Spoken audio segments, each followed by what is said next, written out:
नमस्कार दोस्तों। इस समय हम मऊ जनपद के अंतर्गत मोहम्मदाबाद में उपस्थित हैं। मेरे साथ कुछ लोग हैं। इनसे चुनावी मुद्दे पर बात होगी और जाना जाएगा कि उत्तर प्रदेश में किसका माहौल चल रहा है और आने वाले चुनाव में कौन किस पे भारी है और 2022 में किसकी सरकार बनेगी उत्तर प्रदेश में। सबसे पहले आप अपना नाम बताइए। मेरा नाम हरिकेश यादव है। हरिकेश यादव जी, कहाँ के रहने वाले हैं आप? मोहम्मदाबाद विधानसभा में तिलसमा गांव है। यहाँ तो सुरक्षित समाजवादी पार्टी और भारतीय जनता पार्टी के उम्मीदवारों का भी पता नहीं है क्या माहौल चल रहा है यहाँ। का कैंडिडेट जीतेगा यहाँ से?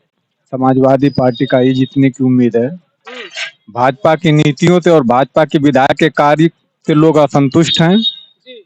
इसलिए जो है समाजवादी की सरकार में काफी यहाँ पर जो है विकास कार्य हुआ था और लोग यहाँ की जनता उम्मीद लगाई हुई कि समाजवादी सरकार से ही विकास की उम्मीद की जा सकती है। इसलिए समाजवादी का ही प्रत्याशी यहाँ जीतने की उम्मीद है। अभी 5 साल भारतीय जनता पार्टी की सरकार रही उत्तर प्रदेश में।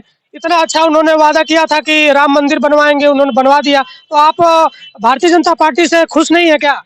सर देखिए, मंदिर भाजपा सरकार तो बनवाई नहीं है। यह कोर्ट के आदेश पे बनना था और कोर्ट के आदेश पे बन रहा है। इसमें किसी भी सरकार की उपलब्धि थोड़ी ना है। ये कोर्ट मामला कोर्ट में था, कोर्ट के आदेश पे बन रहा है। ये तो कोई भी सरकार इसकी उपलब्धि ले रही है तो ये गलत है।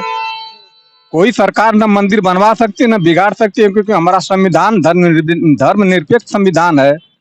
किसी से जो है धर्म की हम आस्था का आड़ नहीं ले सकते हैं। इसलिए यह मंदिर का निर्माण कार्य कोर्ट के आदेश पे हुआ, न कि सरकार के आदेश पे है। ये देखिए, काफी पॉइंट वाली बात बताया इन्होंने कि मंदिर का जो निर्माण हुआ है वो कोर्ट के आदेश पे हुआ है। उसमें किसी पार्टी का कोई रोल नहीं है। अब पिछली बार यहाँ से कौन विधायक था मोहम्मदाबाद से? पिछली बार मैंने कि इस भाजपा सरकार में 5 साल का कार्यकाल पूरा हुआ। सरकार में थे, बैजनाथ पासवान थे। पिछली बार 2017 में कौन जीता था यहाँ से? 2017 में श्री राम सोनकर जीते हैं ना। हाँ, 17 में श्री राम सोनकर जीते हैं। किस पार्टी से है वो? भाजपा से हैं। भारतीय जनता पार्टी से। क्या लगता है इस बार बदलाव होगा? हाँ, निश्चित होगा बदलाव, क्योंकि एक भी धरातल पे कोई कार्य विकास का एक भी कार्य हुआ नहीं है। न कहीं आप क्षेत्र में अगर घूमते हो तो जाके जितने भी लिंक रोड हैं सारे क्षेत्र का देख डालिए, सबकी खस्ता हाल हो चुकी है। सभी रोड टूट के जो है एकदम से चौपट हो चुके हैं। चलिए, क्या नाम है सर आपका? राम प्रकाश यादव। राम प्रकाश यादव जी, 2022 में किसकी सरकार बनवा रहे हैं? समाजवादी सरकार क्यों समाजवादी पार्टी की सरकार बनवा रहे हैं? समाजवादी पार्टी के बस का लगाते हैं गुंडों की पार्टी है। समाजवादी पार्टी की जब सरकार बनती है तो गुंडाई चरम सीमा पर रहती है। तो अभी हाथरस में क्या हुआ? हाथरस में क्या हुआ? रात को पेट्रोल से जला दिया गया एक लड़की को। वह गुंडई नहीं थी। अभी टेनी जो मंत्री हैं उनके लड़के द्वारा किसानों को रौद दिया गया, वह गुंडई नहीं थी। सिर्फ समाजवादी में गुंडई होती है। इसलिए कि भी कुछ न कुछ उनको मुद्दा चाहिए, तो इसी तरह बरकरा रहे हैं कि यादव की सरकार बन जाएगी, यादव गुंडागर्दी करेगा। वो गुंडागर्दी करते हैं तो उसको नहीं कहेंगे और यादव पे आरोप लगाते हैं। ये सही चीज नहीं ना है। आपको गुंडे हम यादव गुंडा ही करेगा? यादव जात में होना अपराध है क्या? अगर हम यादव हैं तो अपराध है? अगर अखिलेश यादव हैं तो अपराध है? और सब सही है? ये चीज सही नहीं ना है। क्या लगता है उत्तर प्रदेश में इस बार बदलाव होगा? एकदम बदलाव होगा। मुख्यमंत्री अखिलेश यादव बनने जा रहे हैं और 350 सीट के साथ बनने जा रहे हैं। इसमें कोई दो राय नहीं है। जनता तैयार बैठी है। पहले चरण के चुनाव से आपको रिजल्ट मिलने शुरू हो जाएंगे। चलिए, क्या नाम है सर आपका? सगीर अहमद अंसारी, पूर्व प्रधान, खैराबाद अतरारी, जनपद मऊ। क्या लगता है 2022 में किसकी सरकार बनेगी? 2022 में लगभग माहौल जो चल रहा है इससे साफ है कि उत्तर प्रदेश में समाजवादी पार्टी की सरकार बनेगी, अखिलेश यादव मुख्यमंत्री बनेंगे। क्या लगता है अखिलेश यादव जी अगर 2022 में मुख्यमंत्री बनते हैं तो जो महंगाई का दौर चल रहा है, महंगाई से कुछ निजात मिलेगी क्या? बिल्कुल मिलना चाहिए। महंगाई तो इस 5 साल में हो गई है अधिक। पिछले 5 साल में इतनी महंगाई नहीं थी। और दूसरी चीज ये है कि जनता सरकार के रवैये से, उसकी तानाशाही से आजिज आ चुकी है और विकास का कार्य धरातल पे कहीं कोई दिखाई नहीं दे रहा है। पिछली सरकार जो समाजवादी पार्टी की सरकार थी, मुख्यमंत्री अखिलेश यादव थे, तो तमाम विकास की योजनाएं जो धरातल पे दिखाई दी। हमारे बगल में यहीं से पूर्वांचल एक्सप्रेसवे होकर जा रहा है, ये समाजवादी पार्टी की देन है। लखनऊ में मेट्रो बना, समाजवादी पार्टी की देन है।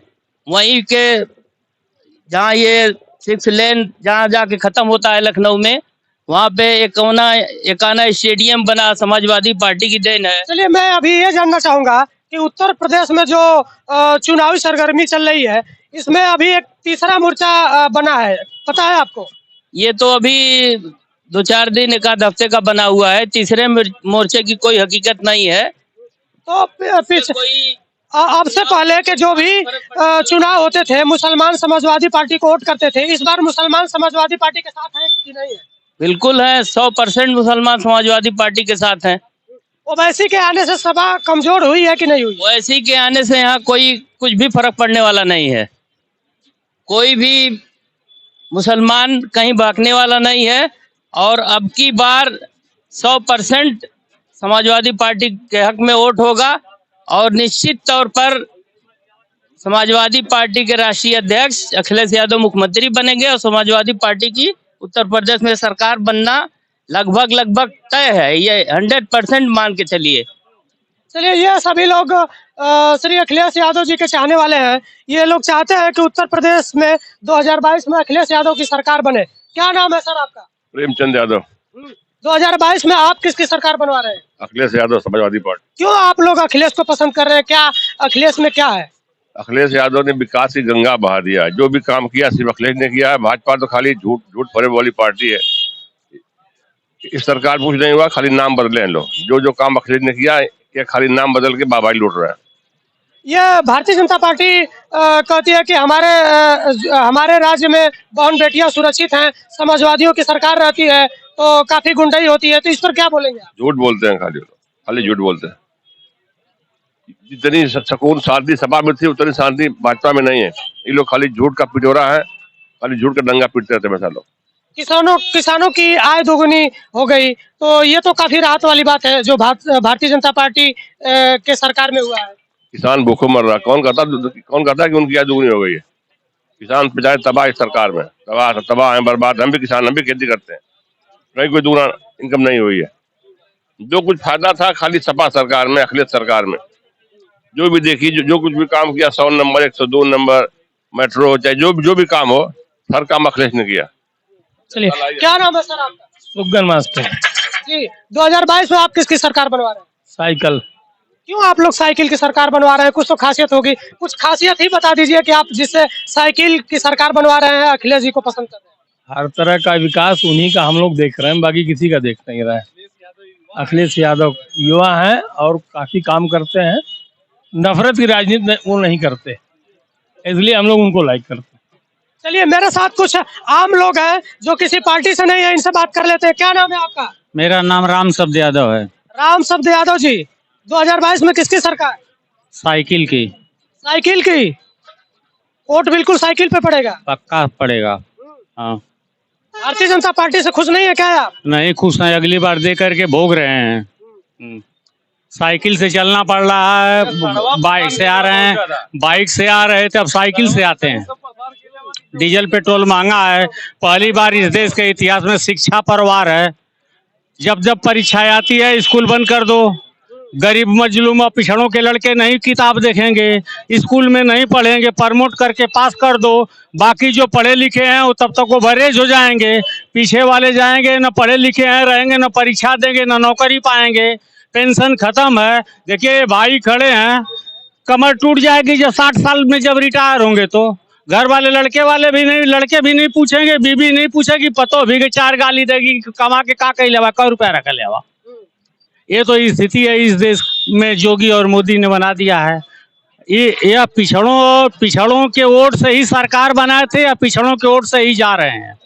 अच्छा, तो अभी एक चीज आप हमको बता दीजिए, जो भारतीय जनता पार्टी का 5 साल कार्यकाल चला है, इसमें भारतीय जनता पार्टी के लोग कहते हैं ना ही दंगा हुआ है, हमारे राज्य में बहन बेटियां सुरक्षित रहती हैं। सपाइयों के ऊपर हमेशा से इल्जाम लगता है कि ये लोग दंगा कराते हैं और इनके सरकार में बहन बेटियां सुरक्षित नहीं रहती है। फिर भी आप सपा की सरकार बनवाना चाहते हैं। आप भारतीय जनता पार्टी से क्यों खुश नहीं है? आपका जवाब हम दे दें, पहले आपका जवाब हम दे देंगे तो हम गुंडा हैं। आप हमारे बहन बेटी को, चाहे हमारे भाई को, चाहे आप गलत काम कर रहे हैं, हमने आपके सामने खड़ा हो गए तो हम गुंडा हैं। आपको गलत काम करने नहीं दिए तो हम गुंडा हैं। यादव जात में पैदा होना ही एक गुंडा है, गुंडा हैं। ये परिस्थिति बना दी है इस देश में। राजस्थान में गुंडा नहीं कहते हैं यादव को, वहाँ कर्नाटका में गुंडा नहीं कहते हैं यादव को, मध्य प्रदेश में यादव को गुंडा नहीं कहते हैं। फिर उसके चले जाइए बंगाल में चुनाव हुआ है, यादवों के पीठ पर सवार होकर के सुभाष घोष पर चुनाव लड़े थे, 72 सीट जीत गए, वहाँ यादव गुंडा नहीं है। उत्तर प्रदेश और बिहार में यादव गुंडा है। जहाँ यादव इनको वोट देता है वहाँ गुंडा नहीं है, यहाँ गुंडा है। चलिए, ये मोहम्मदाबाद जो मऊ में पड़ता है, मोहम्मदाबाद खुद एक विधानसभा है और यहाँ मैं आपको रूबरू करा रहा था यहाँ के लोगों से, और ये दिखाने की कोशिश है मेरी कि इस बार उत्तर प्रदेश में किसका माहौल है और 2022 में किसकी सरकार बनेगी। और कुछ लोग पीछे हैं, इनसे मैं बात कर लेता हूँ। क्या नाम है सर आपका? रामविलास प्रजापति। रामविलास प्रजापति जी, 2022 में किसका सरकार बनेगी? अखिलेश को बनी।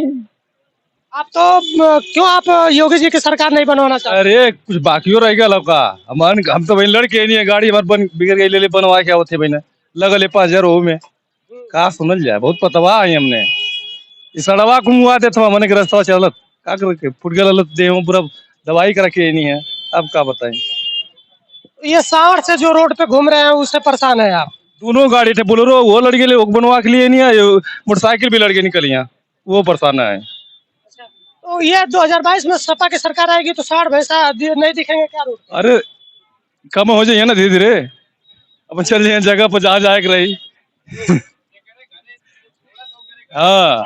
अच्छा, ये महंगाई की क्या स्थिति है उत्तर प्रदेश में? महंगाई की भैया मत पूछा, एकदम महंगाई तो इतनी बढ़ गई, दुगुना तुरंत पूछा ही कि ना। गाँव में सर गौशाला है, वहाँ एक भी पशु नहीं है इस समय। कौन सा गांव है? सर यहाँ एक भी पशु इस समय नहीं है, सभी खेत में है। सब गेहूं चरत हुए या साहब पता नहीं डीएम साहब का करत हुआ, का वही में हकवा होगा कुछ कर। जो गौशाला सरिया में बनाया गया है उसमें एक भी आपके बताने के अनुसार एक भी पशु नहीं है। जाके देख लीजिए, आपका जूता मेरा सर, ये आप जा करके देख लें, एक भी नहीं है। हाँ, आपको कुछ जानकारी है क्या कितनी लागत से उसका निर्माण करवाया गया? अरे साहब अब उके तब ग्राम प्रधान बताइए, हमन उससे मतलब बहुत राजनीति ना रखल जाला, गाँव में राजनीति जिससे अपन काम धाम कैल जाला। बेरोजगार और बेकार आदमी है, या किसान का लड़का है, या उखिया या उख लदले में गेहूं सिंचाई में धान रोपौले कटौले पिट यही में परेशान रह जाला। 10-5 मिनट के सामान मान ले आवत यहाँ बैठ जा। देखिए, इन्होंने एक जानकारी दिया है कि सरिया में कोई गौशाला है उसमें एक भी पशु नहीं है। अब ये जांच की विषय है कि क्या सही है क्या गलत है।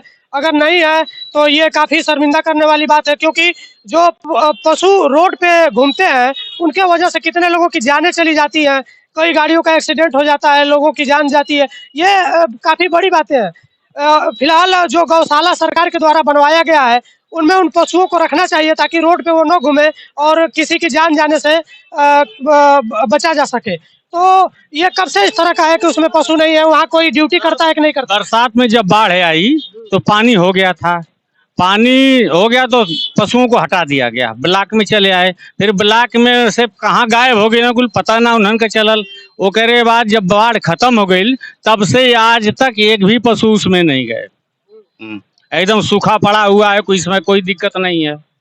ये चलिए, ये जांच का विषय है। यहाँ के जो सीनियर अधिकारी हैं उन तक हमारी वीडियो अगर पहुंचे तो उसको संज्ञान में लें और उसको देखने की कोशिश करें कि क्या सही है क्या गलत है। अगर वहाँ पशु नहीं रहते हैं तो अगर गौशाला का मतलब हुआ कि वहाँ कोई ना कोई कर्मचारी होगा, उसको तनख्वाह दी जाती होगी, आम जनता के टैक्स के पैसे से ही किसी को तनख्वाह दिया जाता है जो सरकारी कर्मचारी होता है। और गौशाला खुलवा कर वहाँ पे अगर पशुओं को नहीं रखा गया है तो उसका बनवाना या वहाँ कर्मचारियों को रखना बेकार है। अगले किसी वीडियो में फिर मिलेंगे, तब तक के लिए धन्यवाद।